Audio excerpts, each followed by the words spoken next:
ఆంధ్రప్రదేశ్లో ఉన్నామో ఆఫ్ఘనిస్తాన్లో ఉన్నామో అర్థం కావడం లేదు, ప్రజాస్వామ్యంలో ఉన్నామో పాకిస్తాన్లో ఉన్నామో ఆంధ్రప్రదేశ్లో అర్థం కావడం లేదు. ఆ రకమైనటువంటి దారుణమైనటువంటి పరిస్థితుల్లోకి ఈ రాష్ట్ర పరిపాలన వెళ్ళిపోయింది, దుర్మార్గంగా వెళ్ళిపోయింది. ఒక నీతి లేదు, ఒక న్యాయం లేదు, ఒక చట్టం లేదు, ఒక రూల్ లేదు, ఒక రెగ్యులేషన్ లేదు. ఇప్పుడు ఈ అధికార పార్టీ వాళ్ళకి ఏది కరెక్ట్ అనుకుంటే అది కరెక్ట్. అసలు నిజంగా కూడా నేను అనుకుంటా సూడాన్, ఆఫ్ఘనిస్తాన్ లాంటి దేశాల్లో కూడా ఇంత దుర్మార్గంగా ఉండదని అనుకుంటా.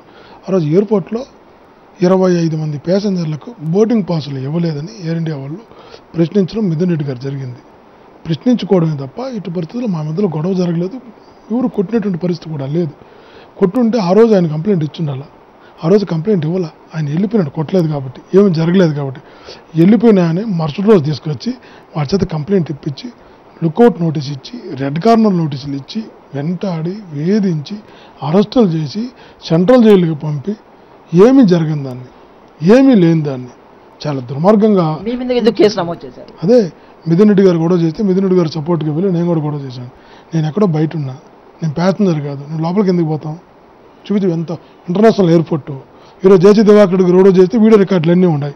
ఒక్క వీడియో రికార్డు మాకు చూపించమని చెప్పండి. అంత పెద్ద ఇంటర్నేషనల్ ఎయిర్పోర్ట్ కొత్తగా ప్రధానమంత్రి ఓపెన్ చేసి 1 month అయింది. మొత్తం ఎయిర్పోర్ట్ అంతా సీసీ కెమెరాలు ఉన్నాయి. ఒక్క చిన్న తాకినట్టు దగ్గర పోయినట్టు చూపించమని చెప్పండి. ఆధారాలు ఏమీ లేవు. ఏమీ లేకపోయినా కక్ష సాధింపు చర్యతో అరెస్ట్ చేశారు, జైలుకి పంపారు. కేసులో న్యాయం ఉంటుంది, అది నడుస్తుంది, వేరే కథ. కానీ ఈరోజు పబ్లిక్లో అందరూ చూస్తున్నాగా పగలగొట్టి బీభత్సం చేసి విధ్వంసం చేసి ఎయిర్పోర్ట్ అంతా భయభ్రాంతులు చేసి ఇంట్లో వ్యవహరిస్తే మధ్యస్థం చేస్తారా? ఏం కేసు లేకుండా తీసేస్తారా? ఓ అధికార పార్టీ కాబట్టి ఒకలా ఉంటుంది, ప్రతిపక్షాలు కాబట్టి ఏం తప్పు చేయకపోయినా శిక్షలు అనుభవించాలి. ప్రజలు గమనిస్తారు. మేము శిక్ష అనుభవించేసాం, ఇంక న్యాయస్థానం న్యాయం ఉంటుంది మా పక్క, మాకు ఇబ్బంది లేదు. శిక్ష అనుభవించేసినాం. ఏ తప్పు చేయకుండా ముఖ్యమంత్రి గారి పుణ్యాన శిక్ష అనుభవించాం. తప్పు చేయకుండా ముఖ్యమంత్రి గారు శిక్ష విధించేలా చేశాడు అధికారాన్ని అడ్డు పెట్టుకుని. నిజంగా అధికార పార్టీ వాళ్ళు తప్పు చేస్తే తప్పించే ప్రయత్నం చేస్తున్నారు. ఒక ట్రాన్స్పోర్ట్ సిన్సియర్ ఆనెస్ట్ కమిషనర్ పైన ఎంపీ ఎమ్మెల్యే ఎమ్మెల్సీ దాడి చేస్తే కేసు ఉండదు.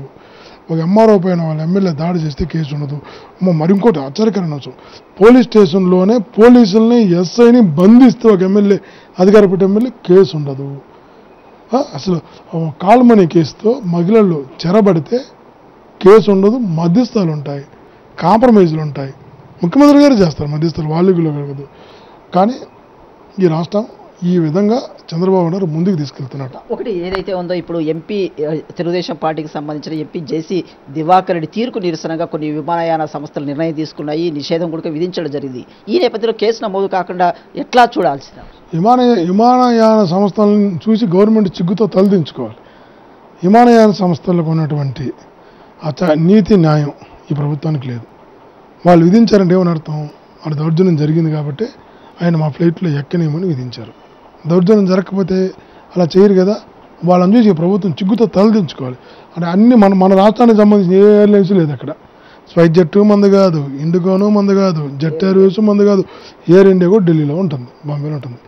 అన్ని ప్రైవేట్ సంస్థలు కానీ గవర్నమెంట్ సంస్థలు కానీ ఇవన్నీ ప్రైవేట్ సంస్థల యాజమాన్యంలో బాంబే, ఢిల్లీ, కలకత్తాలో ఉన్నటువంటి యాజమానులు కూడా ఇక్కడ ఆంధ్రప్రదేశ్లో ఇంత దుర్మార్గంగా జరుగుతుందని ముక్కును వేలేసుకుంటున్నారు. మన రాష్ట్రం నన్ను చూసి తలదించుకునే పరిస్థితి తీసుకొస్తుంది. ఎందుకు చంద్రబాబు సర్కార్ వైఎస్ఆర్ కాంగ్రెస్ పార్టీ నేతల పట్ల ఇలా వ్యవహరిస్తుంది అంటే ఆ రోజు ప్రజలు మోసం చేసి గెలిచిపోయారు. మోడీ గడ్డం పట్టుకున్నారు, పవన్ కాలు పట్టుకున్నారు, రకరకాలుగా చేసుకున్నారు, అధికారంలోకి వచ్చేశారు.